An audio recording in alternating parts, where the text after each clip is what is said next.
if you don't take a step forward, you'll stay there forever. I started doing this thing we called our worst case scenario motto. I would ask the kids, okay, if I set this concrete block right here, what's our worst case scenario?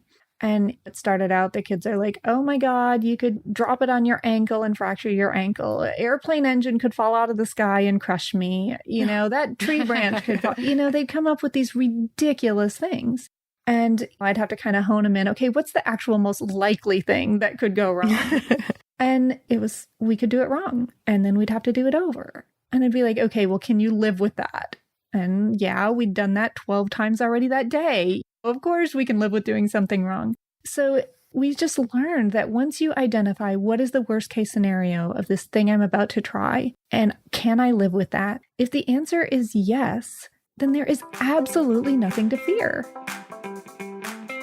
Welcome to Spark Joy, the podcast dedicated to celebrating the KonMari method and the transformative power of surrounding yourself with joy and letting go of all the rest. With your hosts and certified KonMari consultants, Kristen Ivy and Karen Sochi. And now, here's the show. What's standing between you and your biggest goal? What's standing in the way of your highest potential and true success? If you've let the barrier of lack of time, energy, motivation, or lack of skill stop you from completing your tidying event or achieving any other major goal in your life, this episode is for you. Today's Spark Joy guest is Cara Brookins. Not only does Cara live in a tidy 3,500 square foot house of joy that's beautiful and intentionally designed, she built that house with her 4 children by hand over 9 months using YouTube videos as her guide and overcame many obstacles along the way. Her best-selling book, Rise: How a House Built a Family, has launched her career as a keynote speaker and media personality. She now helps people understand that reaching your highest potential isn't about how hard you work, but about adjusting your mindset and strategy to take full advantage of the hours you're putting in. Welcome to Spark Joy, Cara. Thank you so much. It's great to be here. Welcome. We're so glad you're here. So, Cara, you started your journey with one really big idea to build a 2-story, 5-bedroom house with your 4 kids with your own hands over 9 months. So, wow. That's incredible. Can you take us back to what was going on in your life that made you decide to kind of embark on this really radical plan? And what was your thinking that helped you kind of come up with this idea? Sure. And I should say it didn't start out that big. It started out as just this little, I say spark of an idea, which fits perfectly here, that our life was in a really bad place. I was a victim of domestic violence. I had 4 kids. We had been stalked for more than a decade by a man with schizophrenia who was very violent and dangerous. And the kids and I were just really, really beat down. We had really low self-esteems. We had really small plans for our future, and we lived in constant fear. We didn't know how to communicate with each other, and we didn't have a place to live. We were living in a house that was up for sale. I had a great job as a computer programmer, so I had the potential to borrow money, but not enough to buy a house that we could kind of stretch out in and be proud of. So I kind of threw it up to the kids. I said, well, we could buy a little broken house and try to fix it up. You guys can kind of share rooms with bunk beds. Or the same amount of money would buy this massive pile of supplies and we could build the house ourselves. And the kids, of course, immediately voted to build a house, partly because they wanted their own room, but also partly because you just trust your mom and think she's not crazy. But that's how it began. It was just this idea that seemed perfectly natural and normal. I grew up in a family that sort of, did things themselves. My parents dug a swimming pool for us when we were kids. That sounds like, a little pond in the backyard. But no, they dug like a full-size swimming pool in our backyard with shovels and lined it and then built a house over it.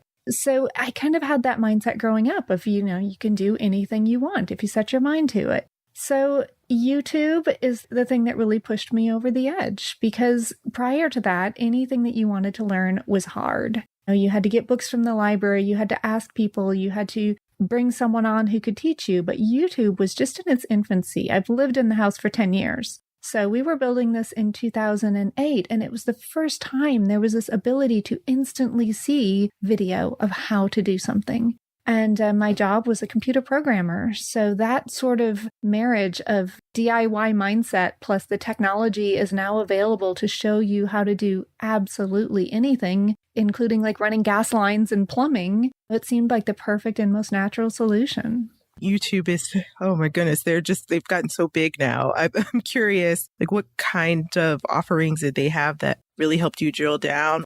First, think about how we were watching it, because there were no smartphones. Oh, yeah. Right? So we were watching it back at the house we were living in, which was about 6 miles from where we were building. So in the evenings, we would sit down, eat one of the big tube-type monitors. We didn't even have flat-screen monitors. The videos were grainy because no one had a high-resolution camera. And we would Google things like how to set a foundation block. The videos were not the selection that you have out there now, but we could find a half dozen videos that showed different angles and different people in different parts of the country or the world that were showing different ways to set one foundation block. And then once we figured, okay, I've got this down, I think we could do that, then we'd go back to the job site and we would do that 1,500 times. Wow. That's how we did everything. Then moving forward, we would how to frame a window. And, there's more than one way to frame a window. Wow. So we would have to watch, another half dozen videos of how to frame a window, then come back out to the construction site the next day after work and school. And, okay, do you guys remember how to do this? And we would kind of just hash it out and try to figure it out. So we were all 100% essential to the job. The kids were 17, 15, 11, and 2. So we had a toddler on the construction site the whole time. And the 11-year-old knew everything about building a house that I did. She was just as knowledgeable. So everybody's opinion and idea and recall of the video we had watched was completely valid. Wow, that's the power of crowdsourcing right there. Right. Really early days, how I wish I had a Twitter account then, or even a Facebook account, to share some of this, or even a blog. I didn't do any of those things then. There weren't YouTubers at that time. That wasn't a word or even a concept. So lots of people want to know, which videos did you watch? Can you send me a list? And it's like, oh, we watched hundreds, and it was just hands. Back then, people didn't want to appear in a video. They just wanted their hands in it doing a thing. Yeah. It's amazing in what is a relatively short time, the way not only the technology has advanced, but the way our mindsets have changed and the types of people doing these things and doing the videos has changed.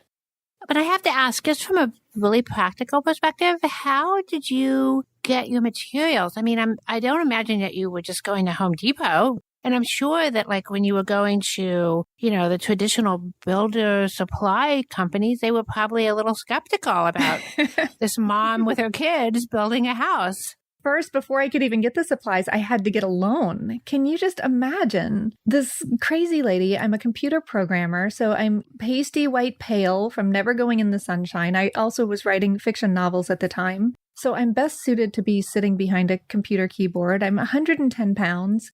And I'm walking into a bank saying, I'm going to build myself a house. Please give me $130,000. They thought I was crazy. Fortunately, this was before the housing crisis. So late 2007. It took me 3 different banks and a lot of different attempts and methods of trying to get them to loan me the money before I could even get that money. Then I had to get someone to sell me supplies and to do it on a contractor level without having a contractor's license. So I went to the traditional Lowe's and Home Depot, and they were like, no, we don't sell to anyone as a contractor. But I found a small local lumber company that isn't even in business anymore, but they allowed me to be a contractor, which meant they would ship everything to me without charging me those extra shipping charges to bring in the pallets of concrete block and the pallets of lumber and nails and screws and all of that. Because it became a very big house, and that is a mountain of supplies. And it became big because I gave my kids a pencil and we designed the house ourselves. So of course they kept adding feet to their rooms and walk-in closets and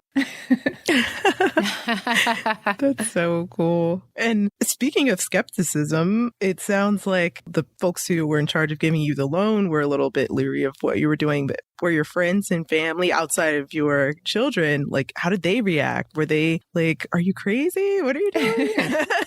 Or did they support you? kind of twofold. The only people who really knew what we were doing were my parents, my mom and dad. My dad lived in Wisconsin and my mom lived about 75 miles north of Arkansas. So of course, they're the first people I call after we decide to do this. And I'm super excited. And my parents had raised me with a massive DIY mindset. And they were always planning things like, hey, we could take a lawnmower engine and build a hang glider that we could use in our back 40. They had these crazy ideas. So I expected when I called them and told them what I was doing that they'd be like, well, of course that's what you're going to do. That is not how they reacted. Both of them were like, no, you should not do that. That's crazy. And they tried very hard to talk me out of it. But I should say both of them showed up at various times throughout the build. Despite the fact that they did not want me to do it, they showed up and they helped in any way that they could. So, and that was fantastic. But as far as other people, now remember that I was in a situation of really extreme domestic violence. When that's the case, you are isolated from friends, from anybody. First of all, an abuser typically moves you away from people that could help you.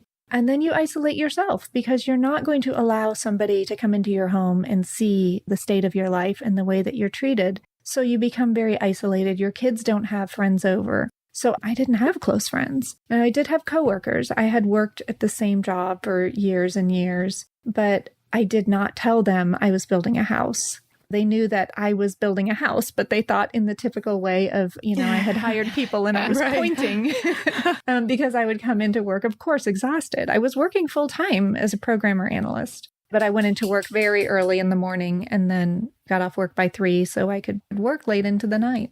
Wow. So you built this house while you had a full-time job as well. Right. And of course, the kids were in school most of the year. So I would get off work at 3, which meant I got up at 4:50 in the morning. I commuted into the office, dropped the little guy at daycare. Yeah, then it was working until 3, getting the kids from school. We'd go change into our construction clothes and come back to the construction site and work definitely until midnight. And towards the end, I was here till 2 or 3 in the morning. I'd go home, sleep a couple hours, get up, do it again. And there were no breaks at all. It was absolutely brutal. Of course, from freezing cold weather to 110-degree weather, just absolutely brutal work. And we had no muscle starting out either, so just that physical buildup and emotional buildup. And the fact that it feels impossible and hopeless every single day when you show up. It's fantastic looking back at it now, but day after day, it felt impossible. And there was no evidence that we would succeed. And there was this constant fear that not only am I going to fail at this, in this attempt to teach my kids that they were powerful and that they were capable, have I just set them up to have the biggest fall flat on your face that they could possibly have in this very public and physical way, and that we're just going to fail at building this house? So there was a whole lot of angst behind it and no one to share it with, right? I had to show up every day motivated and determined and positive and certain we could complete it because I had to be that person for the kids. I want to talk to you a little bit more about that. This was a huge goal and you had a fear of failure, a fear of the unknown, but you were able to really pull some courage out there to complete this project. I imagine, in my opinion, this goal is the example of overcoming fear of the unknown. And I know general contractors whose profession is to build homes, they run across tons of challenges throughout a build. So I can't even imagine what you experienced learning these skills from scratch and executing them at the same time with your family involved as well. So can you walk us through some of the challenges that you had to overcome? Any kind of fear of a new circumstance can become absolutely paralyzing, right? Yeah. And in a situation like this, where every task you take on, you have no idea what you're going to do. You have no idea how to complete it. It could completely paralyze you and prevent you from moving forward. So we developed this mindset really, really early on in the process. And that would be when we were doing the foundation, which were those first freezing cold and these first really physical acts of having to haul these massive concrete blocks around and 80-pound bags of mortar mix. So it's physically exhausting. It's mentally exhausting. We're trying to learn how to communicate with each other really for the first time ever. So there are all of these challenges, and we show up and it's like, okay, we have to set the first concrete block, and we need water, we need mortar mix, we need sand. We have to set this first block. How do we do it? Well, nobody knows how to do it. And we stand there and kind of are kicking our feet at the mud, and someone's going to throw some rocks in the hole. And if you don't take a step forward, you'll stay there forever. I started doing this thing we called our worst case scenario motto. I would ask the kids, okay, if I set this concrete block right here, what's our worst case scenario? It started out, the kids are like, oh my God, you could drop it on your ankle and fracture your ankle. An airplane engine could fall out of the sky and crush me. That tree branch could fall. They'd come up with these ridiculous things. And I'd have to kind of hone them in. Okay, what's the actual most likely thing that could go wrong? We could do it wrong. And then we'd have to do it over. And I'd be like, okay, well, can you live with that? And yeah, we'd done that 12 times already that day. Of course, we can live with doing something wrong. So we just learned that once you identify what is the worst case scenario of this thing I'm about to try, and can I live with that? If the answer is yes, then there is absolutely nothing to fear. And I'd be, okay, hand me that brick. Let's set it in here. And I've got a sledgehammer. I know how to knock it out if things go wrong. So it just became the way that we approached every single thing. I'm going to have to build this crazy diagonal wall, and I'm terrible at geometry, and it has to meet code. I have to pay attention to so many different things. I have no idea what I'm doing. Bring me a board. I'll make a cut. And as I'm cutting the board, I know, this is not how you do it. I know this angle is wrong, but I know that I can then hold it up to the wall. I can chat with the kids about it. We can do some more bad math. And eventually we're going to figure this out. And I'm going to keep making cuts and moving forward until I do. So we adopted that mindset early. It stuck throughout the job. And then it continued after we finished the house. And we still use it constantly. Any new business venture or new thing, the kids want to move somewhere new because 3 of them are adults now. And it's okay. What's the worst case scenario of moving to Alaska? Well, you'd have to move home. Well, you're living at home now, so I think that'd be fine, Yeah. That was sort of our little trick that kept us moving. I think there's probably something kind of empowering about not knowing enough that you should be afraid of the adventure. Right. So, yeah, I think that for a lot of people, they would have literally no idea of how to proceed. Most people don't even know what is even involved in building a house. You have a contractor who's overseeing everything. You have people who are digging out the basement, and people who are doing the plumbing, and then electricians and the drywall people and the people who are doing the finishing, and on and on and on. And you were literally doing all these things yourselves. I have to ask, did you have somebody come dig out the basement? Did you rent machinery to do this? Were you literally up on the roof putting the shingles up? Did you have people come help you at all at any part of this process? Yeah, there were bits and pieces that we had to have people help, part because, like I said, I was building in the city limits, so I did have to have inspections done. Mm-hmm. I had to pull all of my permits, and there were some permits that they didn't allow me to pull. They didn't allow me to pull the heating and air conditioning permit. I had to have an electrician do that, and I had to have an electrician run the wire and do all of the electrical work. And they did allow me to do the plumbing and run the gas lines and that sort of thing. So I pulled that permit and did all of that. And aside from that, things like basement, here where I live, we don't have basements. The water table's too high.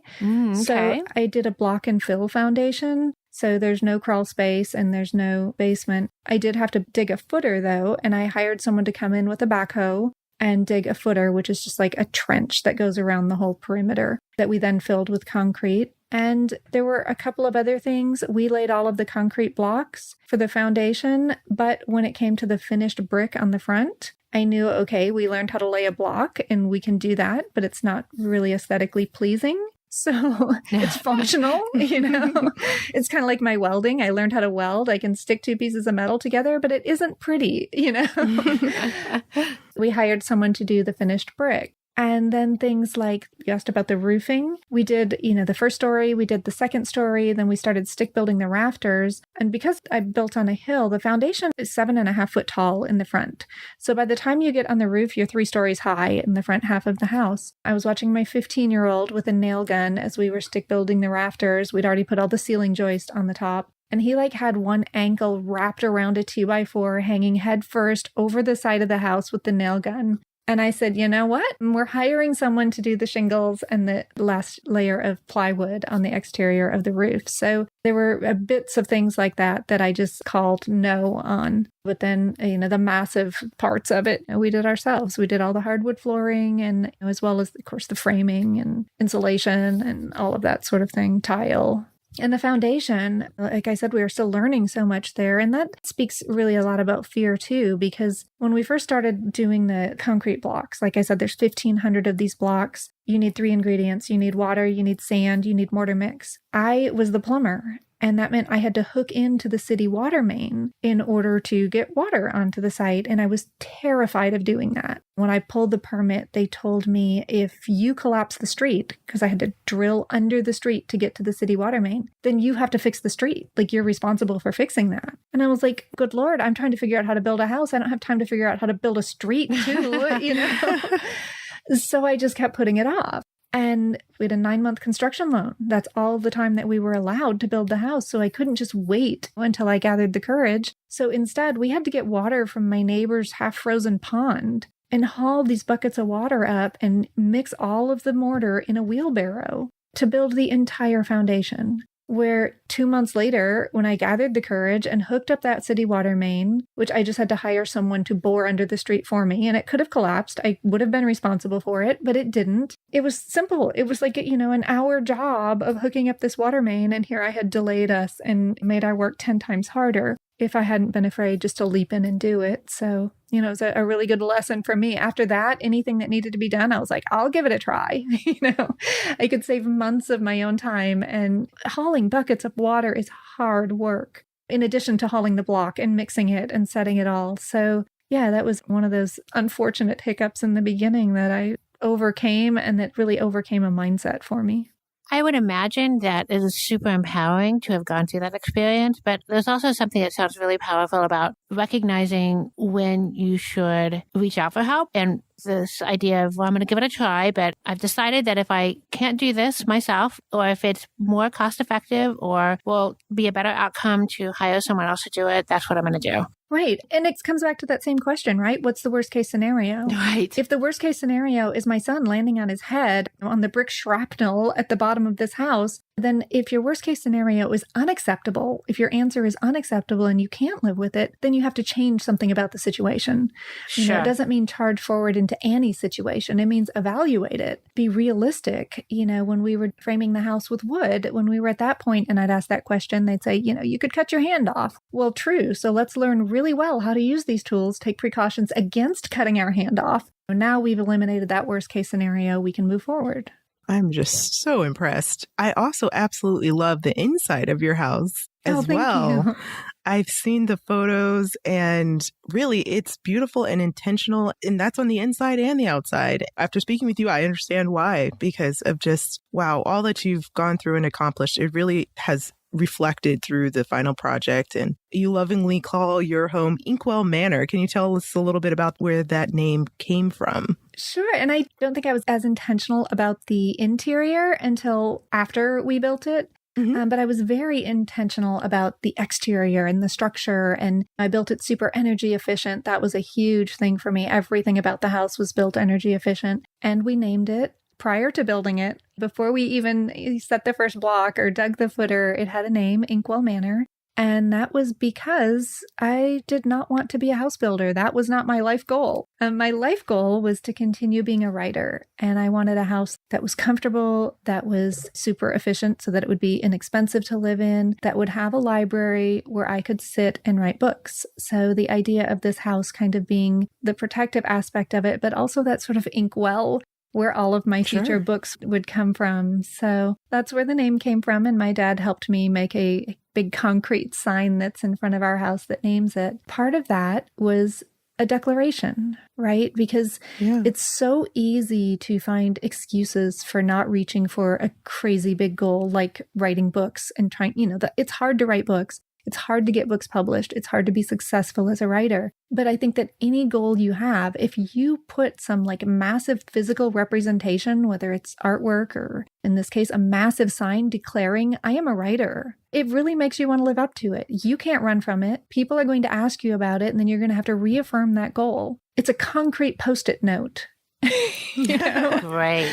I am a writer. So yeah, that's what the naming was all about. And everything in the house too. There's lots of artwork in the house that I made myself. A massive typewriter. I made a wooden sort of canvas for it and hand painted every letter on it. I painted a large thing that goes in my den. That's the last sentence of my book, Rise. So there's so many things in it that are intentional about writing. I have one wall of my house that's papered in antique book pages. Wow. So it's all a reminder. Everywhere you go, you can't hide from that goal. Yeah, and we'll make sure to include a photo of your home on Spark Joy Instagram, because I want our listeners to see it. I know we have a lot of listeners who love books as well, love writing, and are very creative. So I definitely want to share that visually with everyone, and we'll include it in the show notes as well. Yeah, I want to talk a little bit more about what you decided to keep within your space. Did you have a philosophy or any methods that you used in terms of determining what stays inside?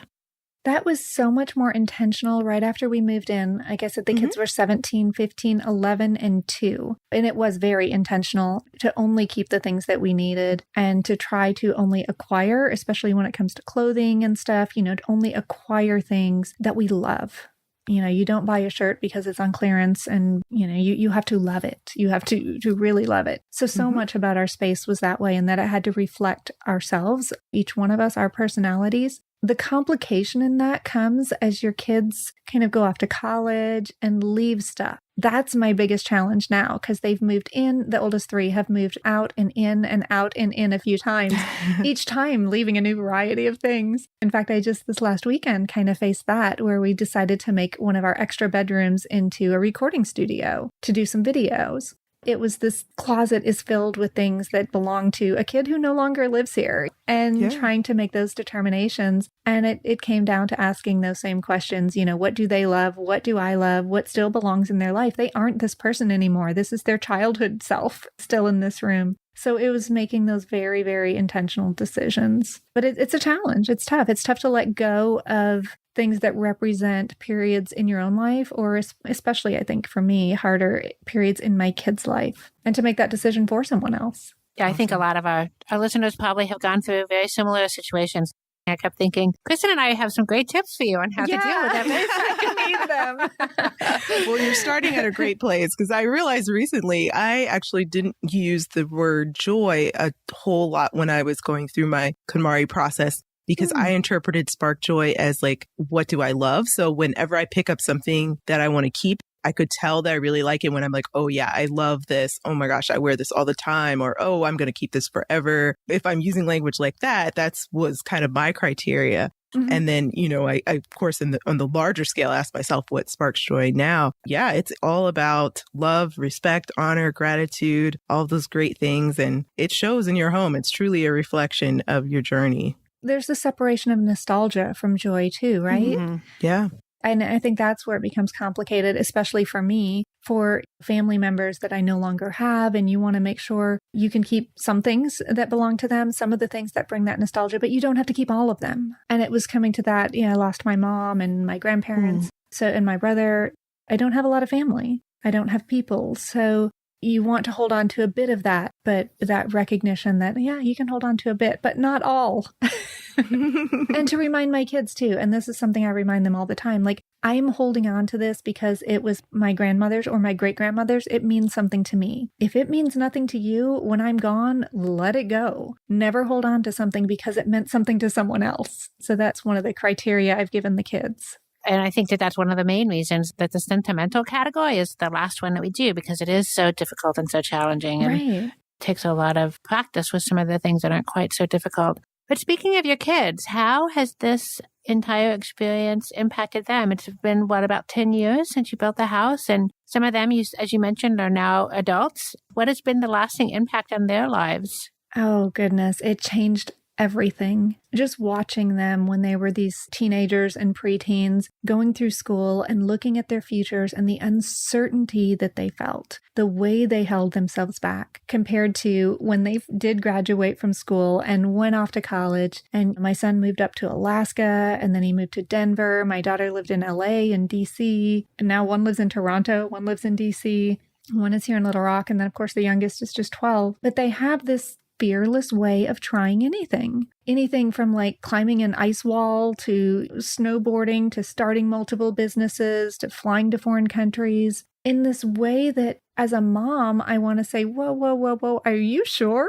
But like as a human, I'm like, yes, go do this, try it all. They're cautious from a standpoint of they're intelligent, they weigh the odds, but then they go ahead and try it. And they're like, if I fail, so what? That's the biggest thing. They're not afraid to fail. Failure at something they try isn't attached to their own self-worth. It was a venture they tried, didn't work. I'm going to try something else. So they're just these brilliant, fearless people. So I'm so impressed with them and the way that we've continued to communicate as a family and the way that we've worked together as a family in various business ventures. We trade skills because we are still a massive DIY family. You're never going to, knock that out of us. So I might write some copy for one of their businesses and they'll do some website work for me or something like that. We trade this type of thing. So they're just powerful, powerful people. I'm continuously impressed. And now they're working with me. We have a feature film that's underway about our story.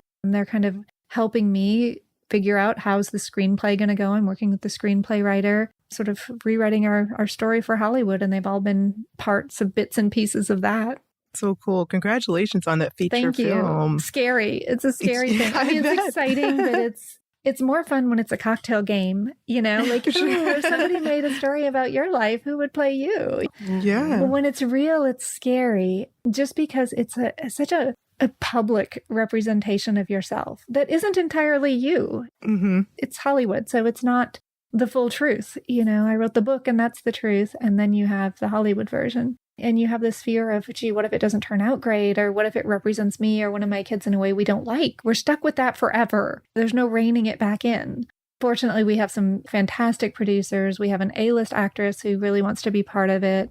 Great studio. I can't announce all of those yet until the studio announces, but the producers are escape artists who've had tons of successful films, including like The Pursuit of Happiness with Will Smith. So they're great producers. So I have a lot of confidence in them. And the fear is one of those things that it could have stopped me. It could have made me say, no, don't do a film. But, it's one of those things, again, where you come up against it and you're always, the question is, what's the worst case scenario or what's the alternative? And in this case, because the story is about domestic violence, it's about mental illness. Those are the undertones. That's the why of the story. The primary story, of course, is rebuilding a life. But those are the undertones of the story. And the alternative is to not have a movie, is to not have a book, is to stay silent. And that's dangerous. That's been dangerous for so many victims throughout history that we can't be silent anymore. There has to be a voice and somebody has to be that person and some kid has to be that kid. Their life is out there. So we made the decision that outweighed the fear. So I just want to mention that you had said earlier, and you were speaking about how domestic violence has been such a big part of your story. And I'm just thinking, if we have some listeners who would benefit from getting your input into what they might do if they're in that kind of a situation. Do you have any advice for someone who's going through a similar situation? Absolutely. I mean, the first thing, of course, is always to start out with this mindset of safety. It's not as easy as walking away. That's the thing we hear all the time. Why don't they leave? Victims are 75% more likely to be killed after they leave. So it's a very dangerous decision to make, and you have to make it with lots of safety nets in place. And there are so many shelters out there who have helped women make that transition for decades now, so they know the safe ways to do it and to help you stay safe. So I would caution not to take the advice that says, just walk away, just leave. Do it in a safe manner for you. And if you have children or any other family members that could be affected, to do it that way. But look at yourself, look at your own value, and look at what you're capable of. And so many people are sitting there and they know, I could do so much more than this. I could be so much better than this. I could be so much bigger than this. and this situation is holding me back. So look at yourself, value yourself and your kids. And that was a big part of it. If you're not doing it for yourself, if you're just doing it for your kids, it's temporary. You have to find that I'm doing it for my kids and myself. And here's a safe way to do it. So, those steps are essential and in the order of safety first. Thank you so much for sharing that. What a powerful message. And I'm hoping that reached someone who needed to hear that in this moment today. Thank you for sharing, Cara.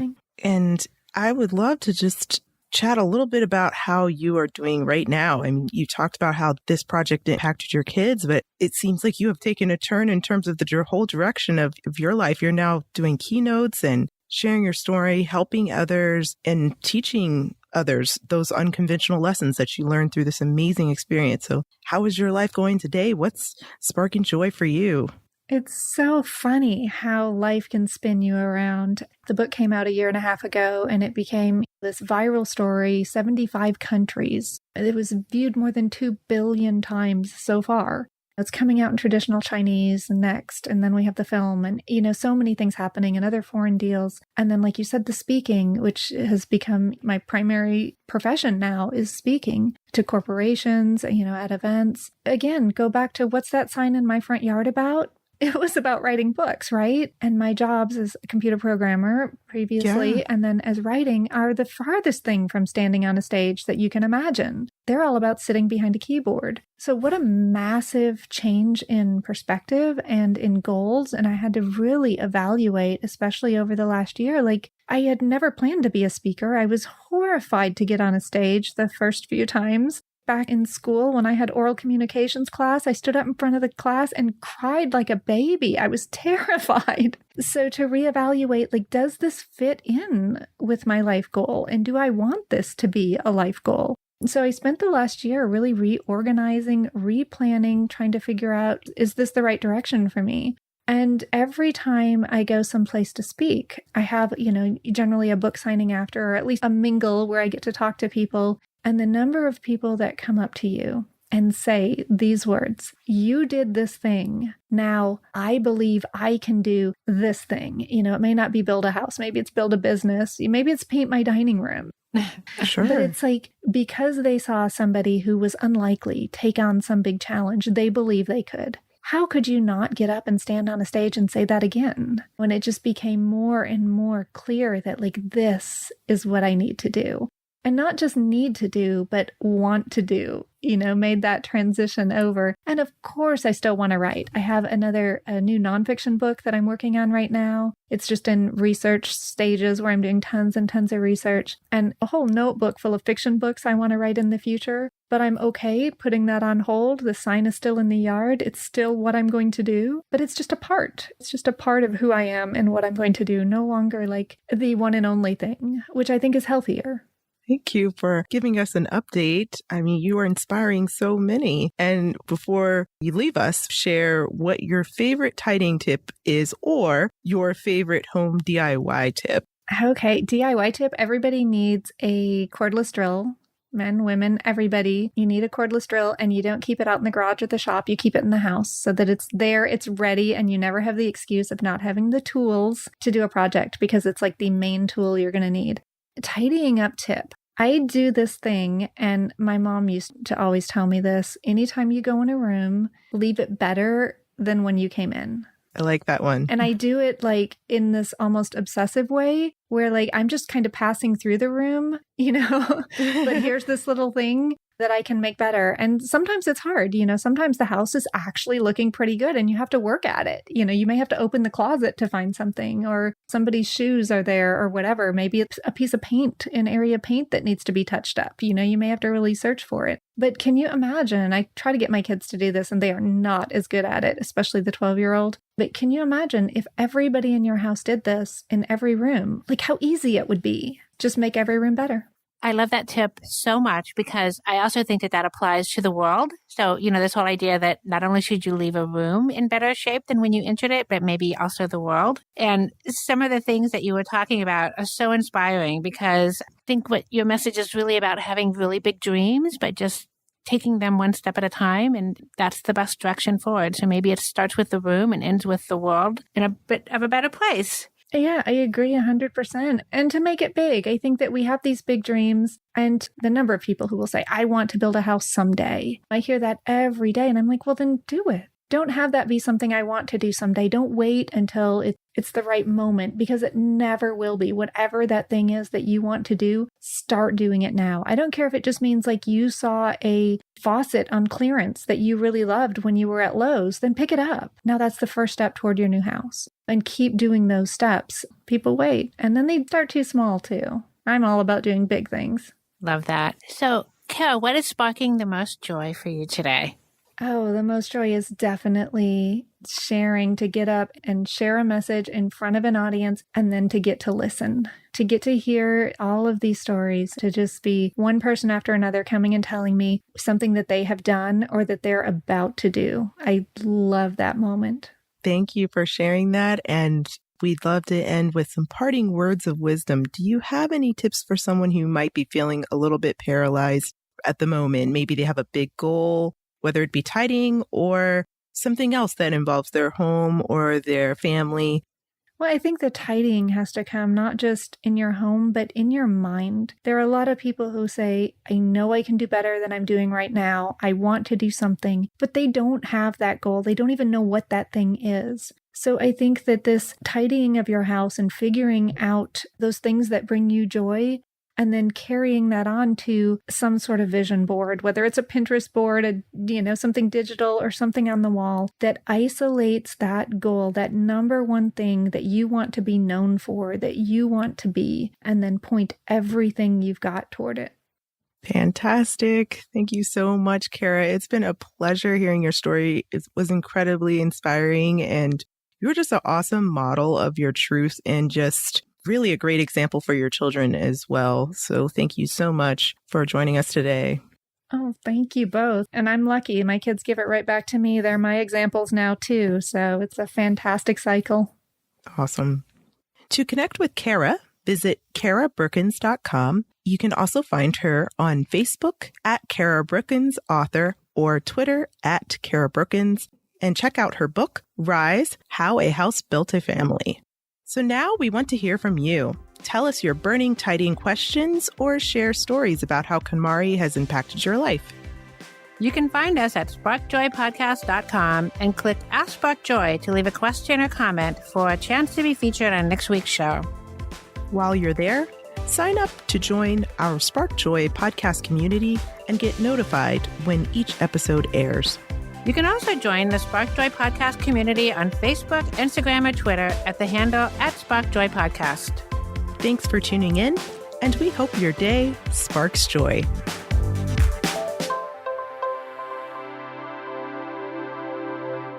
Thank you for listening to Spark Joy with your host, Kristen Ivy of For the Love of Tidy in Chicago, and Karen Sochi of the Serene Home in New York City. Spark Joy, the podcast, is not endorsed by or affiliated with KonMari Media Incorporated.